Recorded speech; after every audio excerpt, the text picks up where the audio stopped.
Hello, hello, hello folks, Eli in the garden again, and today we're talking composting because it's that time of year. We're now in November and there are jobs that I do round about this time every year that involve a lot of compost.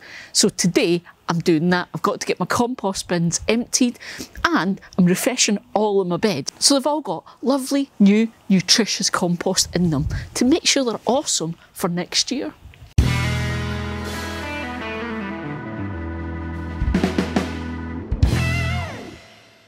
So, compost crisis. Steve over at Greenside Up has asked some of us other YouTube gardeners to chat about our home composting in all our different environments. So behind me I've got 2 compost bins. Yup, 2. And I'm going to talk about them because there's something specific I want to talk about today, not just getting all my beds refreshed.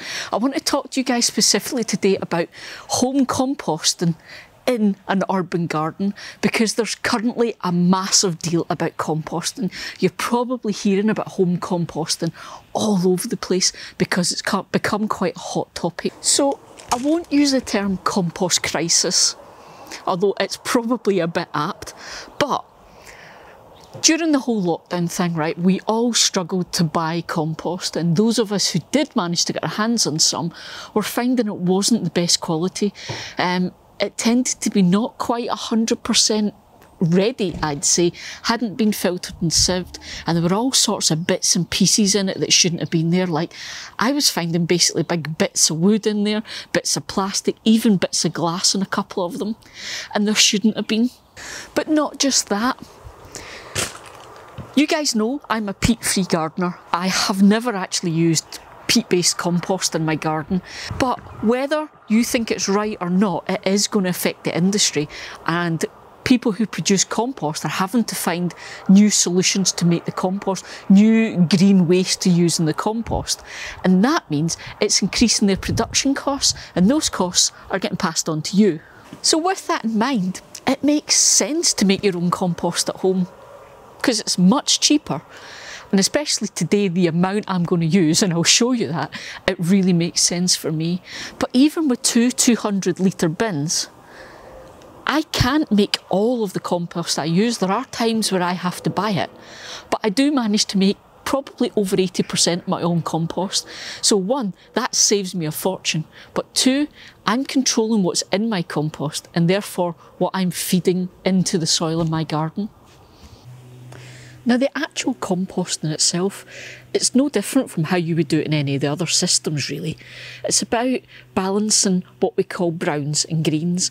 Basically, all your garden waste, when you're doing all your trimmings and your prunings, all your weeding, all of that kind of stuff, you chop it up nice and fine and you get that in there, and that's your greens.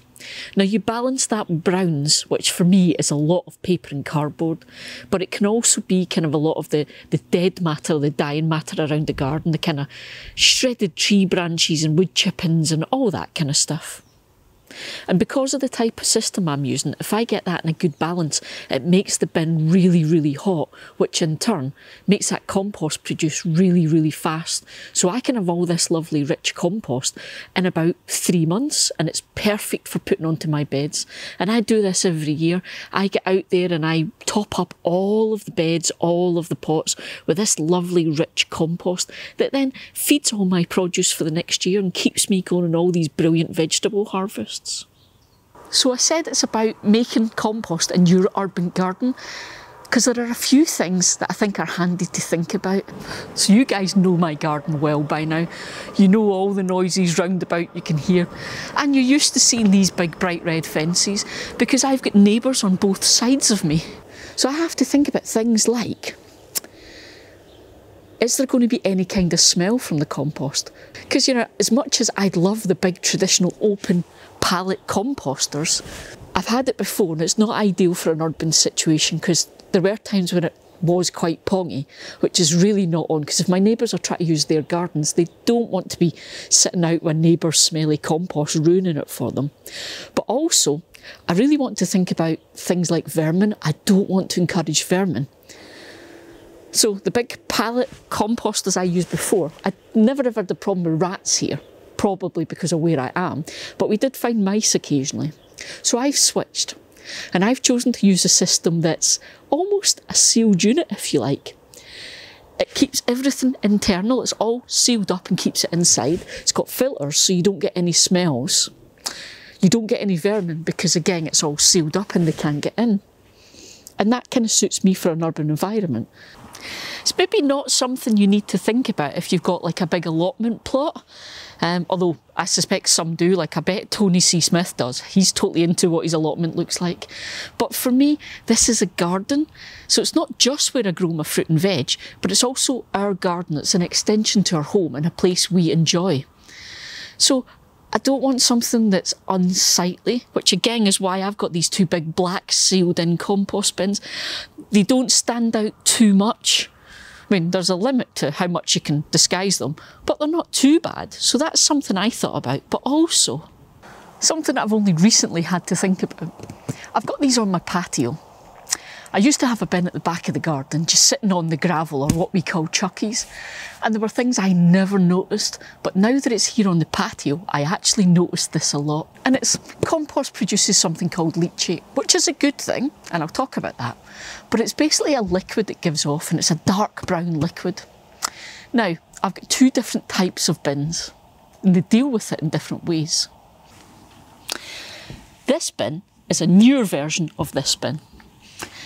It's got a little, it's not quite a tap, but it's a little output kind of venty thing here that the leachate comes out of, which means I can seal it up.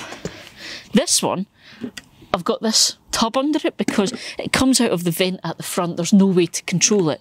So I have to put a tub underneath there to catch it. Now, catch it because it's a good thing. You can actually use it in your garden. It's got lots of minerals and things in there, a bit like seaweed. It's not high in NPK, but it's got lots of the little things in there that the plants need and helps them to take up nutrients from the soil. So it's a really good thing. So I collect it and dilute it down and feed it around the garden. Especially I use it in my lawn quite a lot. However, remember I said it's dark brown? I actually get quite a lot of it. I can easily get 1 tub, sometimes 2, a week from these bins.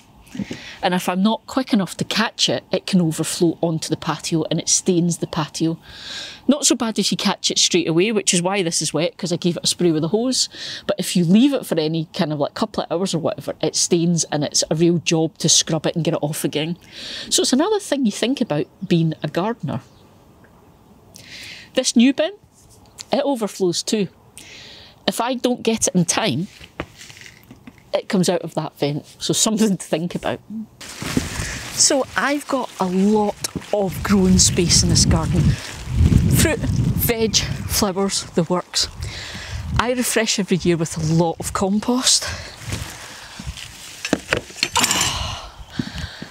Which is why I'm glad I've got the chance to make my own. Because I've said it before and I'll say it again. And here's the thing, this is why you need to replenish and refeed your soil all the time. If you want loads of lovely veggies, flowers, whatever you're growing, these actually take all the nutrients out of the soil as they grow. So you need to put all the goodness back in again for the next lot. So have a think then.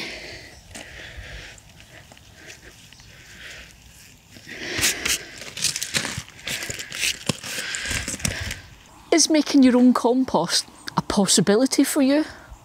A priority for you? A new adventure you might fancy going on? Even in an urban garden like mine, with the amount of beds and produce I have to look after, you can save yourself a fortune, you can control what's going into your beds, and you get to feel like you've done a little bit and feel all virtuous. Have a think about it. I've got stuff to plant out, so if you're thinking about composting and want to know more, just curious, I'll post some videos here. There's a whole playlist of my composting adventures, so go and have a watch of them. If you want to join me, find out more about composting and how I do it, click that little subscribe button down below, and that way you'll get notified of my videos. And you can come along on all of my composting adventures with me, because you know, it might get really exciting, you never know. And I'll see you guys next time, because I've got some planting out to do. See you guys.